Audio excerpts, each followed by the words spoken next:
இன்னைக்கு காலையில டிஃபனுக்கு புட்டு தாங்க பண்ணேன். கையில பச்சை மிளகு இருக்கிறது, கேபேஜ் பொரியல் பண்ணுறதுக்கு வேண்டி எடுத்து வச்சிருக்கிறேங்க. இன்னைக்கு கேபேஜ் பொரியலும், சாம்பார் தான். ஆனா, சாம்பார் பண்ணுறதெல்லாம் எடுக்கல. கேபேஜ் பொரியல் கட் பண்ணிட்டு இருந்தேன். சரி அப்படியே எடுத்துடலான்ட்டு. பக்கத்திலேயே பாருங்களேன் நெல்லிக்காய். அத கழுகிட்டு, அத கீறல் போட்டு வச்சிருக்கேன். கீறிக்கிட்டு பச்சை மிளகும் வெட்டி போட்டுருக்கேங்க. இதில கொஞ்சம் உப்பும் போட்டு தண்ணியும் ஊத்தி ஊற வச்சுட்டிங்கன்னா, ஒரு 3 நாள் விட்டு சாப்பிட வச்சுலாம் நல்லா டேஸ்ட்டா இருக்கும். இந்த வெயில் டைமுக்கு சாப்பிடக்கு அவ்வளோ கொஞ்சம் ஒரு 2 டம்ளர் தண்ணி எடுத்துட்டு, இதில ஒரு கடி கடிச்சு தண்ணியும் குடிக்கக்கூடிய டைம் அதோட இதே தனி இதா இருக்கும். அப்படியே மாடி தோட்டம் வந்துரலாம். கொஞ்சம் கொஞ்சமா கிளீன் பண்ணிட்டுருக்கேங்க. இது நாட்டு அ சாமந்தி செடி தாங்க. மேல பூத்திருந்ததெல்லாம் கட் பண்ணி விட்டுட்டேன். கீழ பாருங்களேன் எவ்வளோ கன்றுங்கள் மொளச்சு நிக்குது. நான் தைன்னு சொல்லுவேன். அதான் தைன்னு வாயில வந்துருச்சு. நெறைய கட்டிங் சின்ன சின்ன தை மொளச்சு நிக்குதுங்க.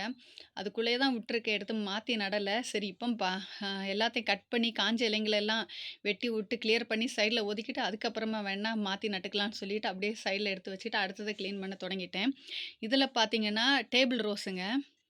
எப்படி புல்லு பிடிச்சிருக்குதுன்னு பாருங்களேன். நல்லா அழகா இதில கிட்டத்தட்ட ஒரு 70 பூவோ, 76 பூவோ ஏதோ பூத்திருந்துச்சுன்னு சொல்லிட்டு ஒரு வீடியோ போட்டிருப்பேன். அந்த டேபிள் ரோஸ் தாங்க. அத கட் பண்ணி விட்டுக்கிட்டு தனியா எடுத்து வச்சுட்டாரு. கட் பண்ணி விட்டதுக்கப்புறம் புல்லு ஜாஸ்தியாயிருச்சு. சரி இப்ப நான் என்ன பண்றேன், இப்ப கிளீன் பண்ணிட்டுல வரேன். சரி அதில இருக்க புல்லு களைச்செடிங்க எல்லாம் பறிச்சுக்கிட்டு கொஞ்சம் கிளறி விட்டுக்கிட்டு வந்தா, அது கொஞ்சம் ஃப்ரெஷ் ஆயி வந்துரும். பார்த்தீங்களா, மாவு பூச்சி நெறைய வச்சிருக்குங்க. ஏன்னா, இப்ப வெயில் காலம் ஜாஸ்தி ஆயிட்டுருக்குல்ல, அதனால மாவு பூச்சி ஆட்டோமேட்டிக்கலா ஜாஸ்தியாயி வந்துரும். அதனால எப்பவுமே நம்ம பார்த்து பார்த்து அதெல்லாம் கிளியர் பண்ணிறணும். 1, 2 செடியில வச்சிருக்குது. அ அதனால இத நான் அப்படியே புடுங்கி எடுத்து போட்டுட்டேன். இந்த அளவுக்கு அந்த 2 சின்ன பாட்டுலாம் இருந்தா களைச்செடிங்கங்க. அது 2யும் அழகா பிச்சை எடுத்த பிறகு அது பார்க்கறக்கு சூப்பரா இருக்குது. இது ஒரு ஓர்கிட் செடிங்க. கத்திரிப்பூ கலர்ல பூக்கும். அழகா பூக்கும். இதெல்லாம் ஊர்லேருந்து எடுத்துட்டு வந்து நட்டது. பாருங்களேன், எவ்வளோ காஞ்ச இலைங்கலாம் இருக்குது. இந்த பூ பூத்ததுக்கப்புறம் அந்த கிளைங்களும் காஞ்சு போயிருக்குது. அதெல்லாம் கட் பண்ணி விட்டேன். கட் பண்ணி விட்டதுக்கப்புறம் எவ்வளோ அழகா இருக்குதுன்னு பார்த்தீங்களா?